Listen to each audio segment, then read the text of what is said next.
अस्सलाम वालेकुम class, how are you all? Hope you all are fine. आज का जो हमने टॉपिक डिस्कस करना है that is from outline ecology first, और ये उसका सेकंड लेक्चर है इस आउटलाइन का। So let's move to a topic. बिस्मिल्लाहिर्रहमानिर्रहीम। आज इसमें जो हमने डिस्कस करना है ये हैं जी हमारे पास इंटर स्पेसिफिक इंटरेक्शंस। ठीक है, तो इंटर स्पेसिफिक इंटरेक्शंस की डेफिनेशन देखें कि the interactions among members of a different species इस कॉल्ड इंटर स्पेसिफिक इंटरेक्शंस के मुख्तलिफ स्पीशीज़ के दरमियान जो ताल्लुक़ होता है, उनके मेंबर्स के बीच में जो ताल्लुक़ होता है, इसको हम इंटर स्पेसिफिक इंटरेक्शंस का नाम देते हैं। तो इसमें हमने 5 जो हैं वो इंटरेक्शंस स्टडी करने हैं। तो नंबर 1 देखिए हमारे पास आ जाता है हर्बीवोरी। ठीक है ना, हर्बीवोरी कहते हैं, ये वर्ड निकला हुआ है हर्बीवोरस से, घास खाने वाले एनिमल्स। तो animals that feed on plants by cropping the portion of plants but usually not killing the plants are called herbivores। ठीक है, कि ऐसे एनिमल्स जो प्लांट्स पर फीड करते हैं लेकिन उस प्लांट को पूरा नहीं खाते, सिर्फ उसके ऊपर वाला जो पोर्शन होता है, आइदर उसके लीव्स हैं या फ्लावर्स हैं, उसको क्रॉप करके खाते हैं, तो उसको जो है हम हर्बीवोर्स कहते हैं।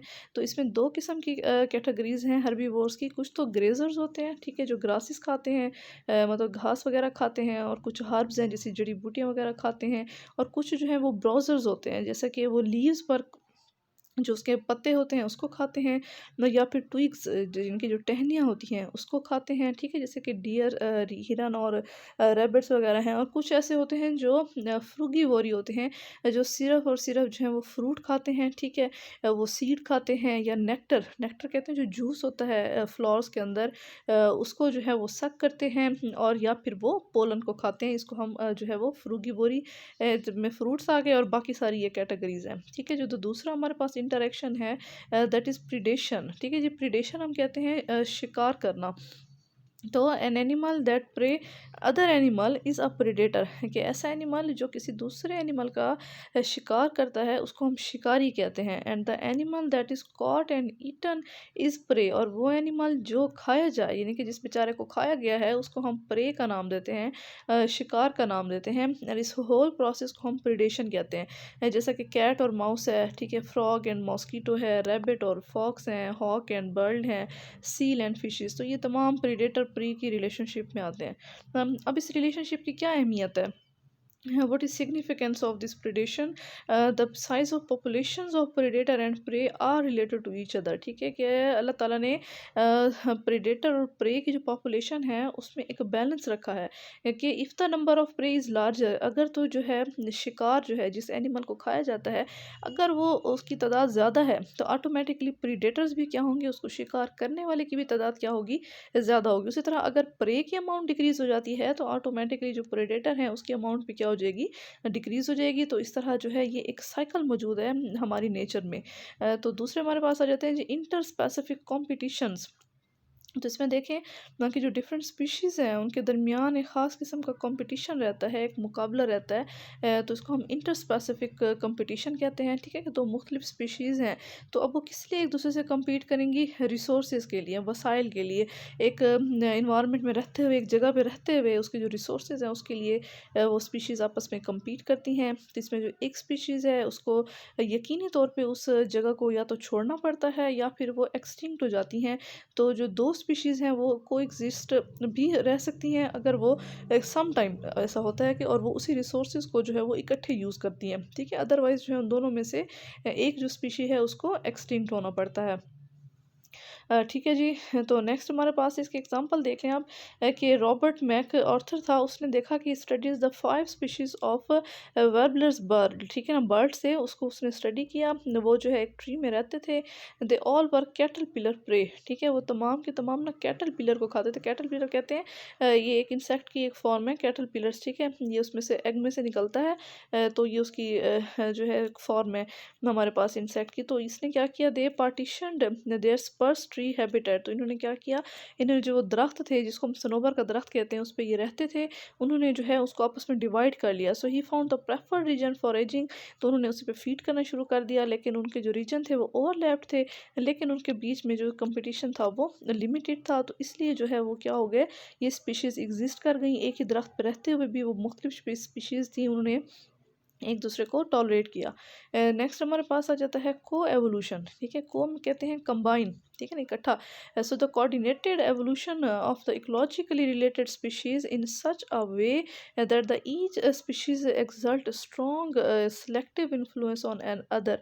ठीक है, कि को एवोल्यूशन हम कहते हैं कि ऐसे दो स्पीशीज़ जो किसी वजह से इकट्ठी इवॉल्व हुई और वो दोनों स्पीशीज़ जो हैं एक दूसरे के ऊपर एक बहुत ज़्यादा इन्फ्लुएंस कर रही हैं, एक दूसरे को असरअंदाज कर रही हैं, तो उसको हम को एवोल्यूशन कहते हैं। जैसा कि प्रीडेटर और प्रे है, ये को एवोल्यूशन है कि natural selection favours the development of protective characteristic in prey species.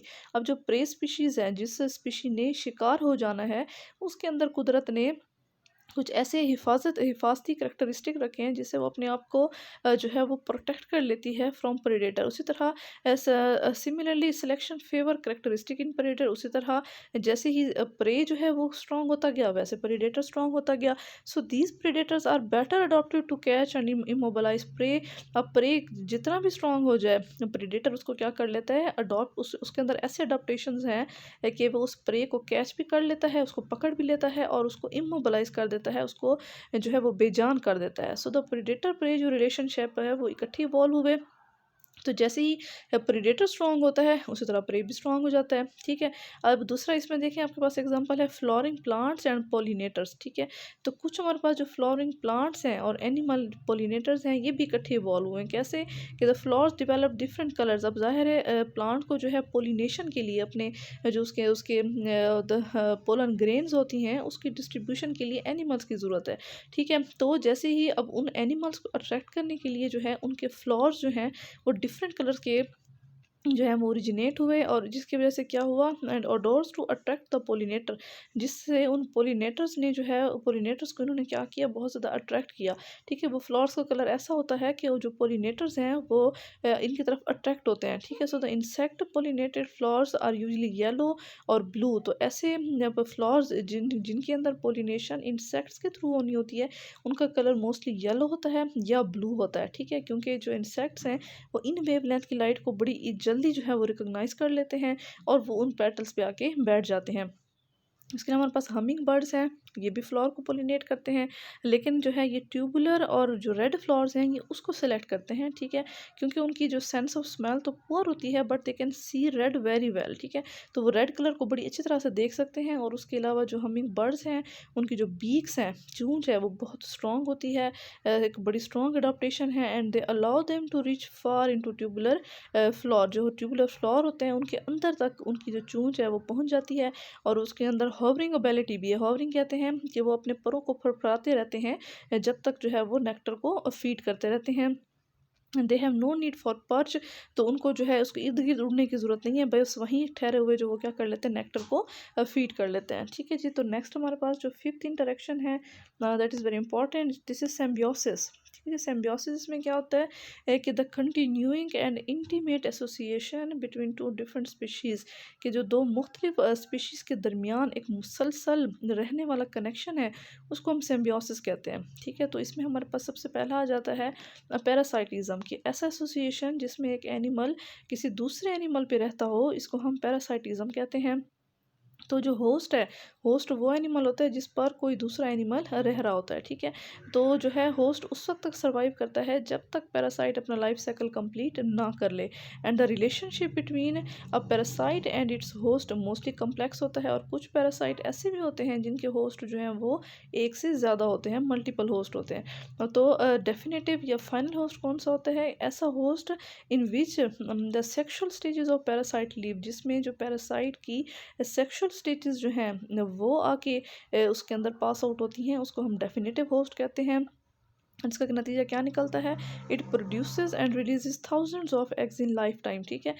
बहुत थाउजेंड्स किस्म के थाउजेंड्स ऑफ एग जो है वो अपनी लाइफ में रिलीज़ करता है। मिसाल के तौर पे जैसे मॉस्कीटो है, ठीक है, उसका जो डेफिनेट होस्ट है वो प्लाज्मोडियम पैरासाइट का जो डेफिनेटिव होस्ट है वो जो है वो मॉस्कीटो है, ठीक है। उसके अलावा दूसरा हमारे पास आ जाता है इंटरमीडिएट होस्ट, कि asexual reproduction occurs in the host, ठीक है, कि होस्ट के अंदर क्या होती है, एसेक्सुअल रिप्रोडक्शन होती है। और कुछ जो लाइफ साइकिल्स हैं वो मोर देन जो है वन इंटरमीडिएट होस्ट पर भी डिपेंडेंट होते हैं, ठीक। एक से ज़्यादा इंटरमीडिएट होस्ट भी जो है उनका हो सकता है, जिससे दिस इज़ आल्सो पॉसिबल। उसके बाद आ जाता है जी नेक्स्ट हमारे पास इसका, अगर हम रिलेशनशिप देखें इंटरमीडिएट होस्ट के अलावा जो है इसके एग्जांपल अगर हम देखें कि जो मैन है वो इंटरमीडिएट होस्ट है किसका, प्लाज्मोडियम का।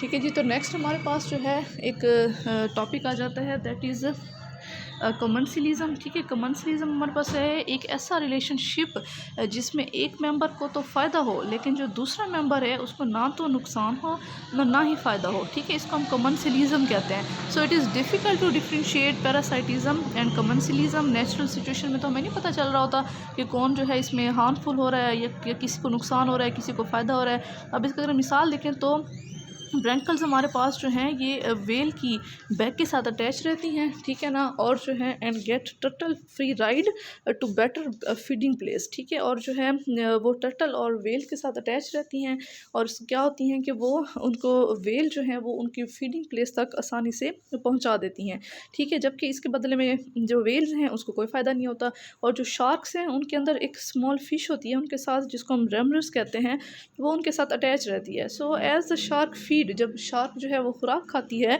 और जो रेमरस है वो क्या करती है, उसकी जो स्क्रैप्स हैं, जो उसकी बची हुई खुराक है उसको वो क्या करती है, पिकअप कर लेती है, ठीक है। So the remoras benefit from this relation and shark is not affected at all, ठीक है। तो इसका क्या नतीजा निकलता है कि जो शार्क है उसको तो ना फ़ायदा होगा ना नुकसान होगा, जबकि जो रेमरस है उसको सिर्फ जो है वो फ़ायदा होता है। उसके बाद नेक्स्ट हमारे पास रिलेशनशिप आ जाता है दैट इज़ म्यूचुअलिज्म, ठीक है। म्यूचुअलिज्म क्या होता है हमारे पास, कि द सिम्बियोटिक रिलेशनशिप, ठीक है, कि एक ऐसा रिलेशनशिप हमारे पास इसमें दैट बेनिफिट बोथ मेंबर्स, जिसमें दोनों को फ़ायदा हो, ठीक है जी। उसको हम क्या नाम देते हैं, म्यूचुअलिज्म का नाम देते हैं, ठीक है। मिसाल के तौर पे हम देखें ज़ूओफ्लैजिलेट्स को देखें, ठीक है। ज़ूओफ्लैजिलेट्स क्या होते हैं, ये टर्माइट की गट में रहते हैं, ठीक है जी। टर्माइट हमारे पास क्या होती हैं, ये टर्माइट एक दीमक को कहते हैं, ठीक है। टर्माइट्स की गट में रहते हैं ये, सही है। और जो ज़ूओफ्लैजिलेट्स क्या करते हैं, ये ऐसा एंजाइम सिक्रीट करते हैं जो टर्माइट्स को, दीमक को हेल्प करते हैं सेलुलोज डाइजेस्ट करने में। जबकि जो टर्माइट्स हैं वो जो है इसको, ज़ाहिर है दीमक जो है वो उस वक्त तक डाइजेस्ट नहीं कर सकती जब तक उसके अंदर सेलुलोज एंजाइम ना हो, ठीक है। सो जो है हमारे पास यूसुफ जो है ज़ूओफ्लैजिलेट जो हैं इन रिटर्न क्या करते हैं, उस प्रिपेयर फूड को एब्जॉर्ब करते हैं जो कि टर्माइट बनाती है। उसके बाद हमारे पास आ जाते हैं क्लॉन फिशेस, ठीक है। क्लॉन फिशेस हमारे पास क्या होती हैं, कुछ क्लॉन फिशेस हैं जो है इसको हम एम्फीप्रॉन कहते हैं, और कुछ सी एनीमोन हैं जो इकट्ठे रहते हैं क्लोज एसोसिएशन में। तो एनीमोन्स क्या करते हैं, क्लॉन फिशेस को प्रोटेक्ट करते हैं और इसके बदले में उनको क्या मिलता है, जो है वो खुराक मिलती है उनको, ठीक है। कुछ हमारे पास और रिलेशनशिप है, वेरी इंटरेस्टिंग रिलेशनशिप, ठीक है। सबसे पहले इसके अंदर आ जाता है कैमोफ्लेज, ठीक है ना। कैमोफ्लेज किसे हम कहते हैं कि the hiding of an animal और its developmental stages from another animal, ठीक है, कि एक एनिमल क्या करे, अपनी डेवलपमेंटल स्टेजेस को या अपने आप को किसी दूसरे एनिमल से छुपा ले मुख्तलिफ कलर पैटर्न से, ठीक है, अपने रंग बदल के, ठीक है। तो इसमें देखिए हमारे पास आ जाता है क्रिप्टिक कलरेशन।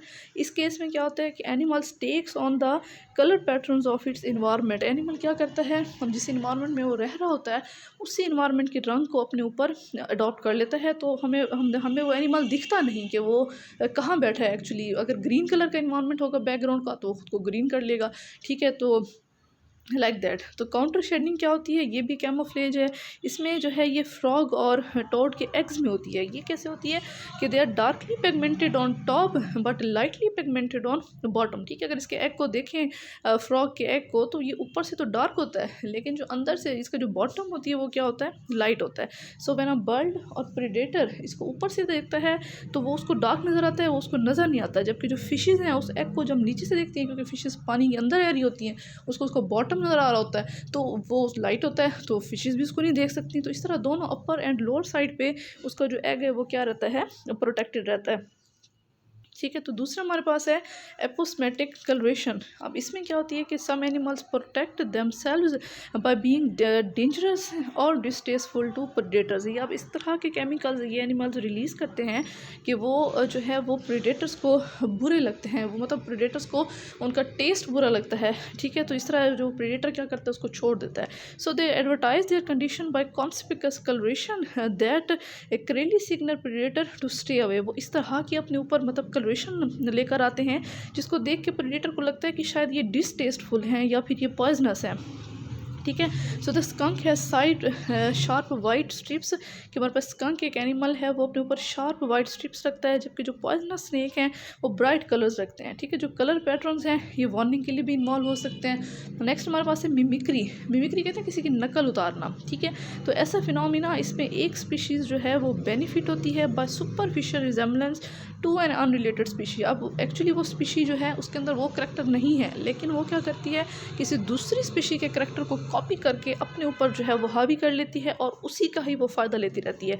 ठीक है, तो इसमें दो किस्म की मिमिक्री आ जाती है हमारे पास। First one is Batesian mimicry.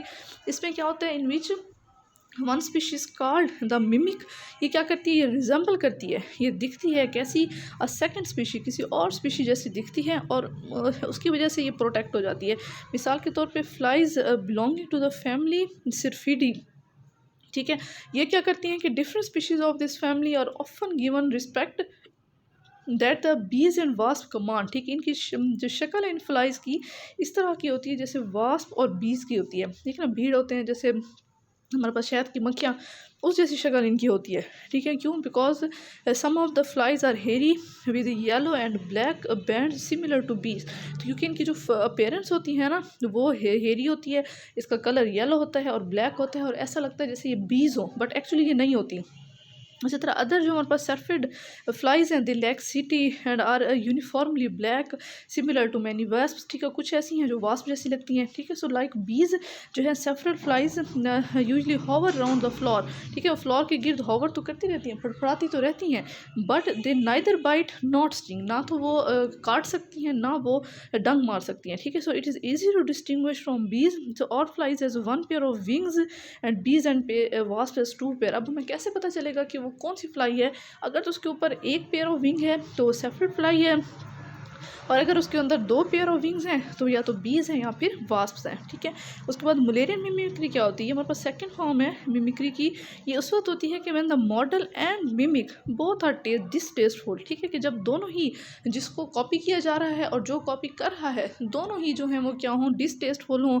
ठीक है, मतलब वो जो दोनों ही जो हैं वो बज़ाहिर क्या हों, अट्रैक्टिव ना हो किसी प्रे के लिए। ठीक है, तो लास्ट इसमें हमारे पास है इंट्रा स्पेसिफिक। इंट्रा कहते हैं विद इन स्पीशीज़। ठीक है, कि स्पीशी के अपने ही मेंबर के बीच में क्या हो रहा हो, कंपटीशन हो रहा हो। ठीक है, so the competition among the members of same species, एक ही स्पीशी के मेंबर के बीच जो इंटरेक्शन है इसको हम इंट्रोस्पेसिफिक कहते हैं।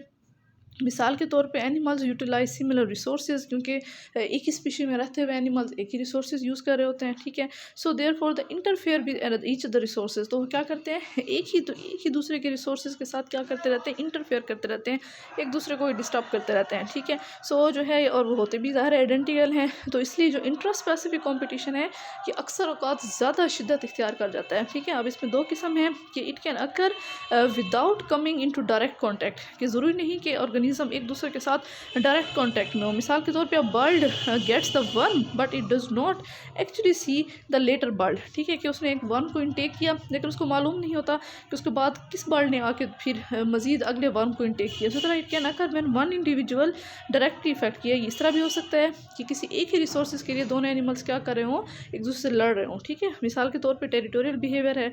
ठीक है, और मुख्तलिफ एनिमल्स ऐसे हैं जो सोशली क्या रहते हैं, डोमिनेट रहते हैं। ठीक है, तो ऐसे एनिमल्स भी क्या करते हैं, एक दूसरे के बिहेवियर के ऊपर असरअंदाज होते रहते हैं।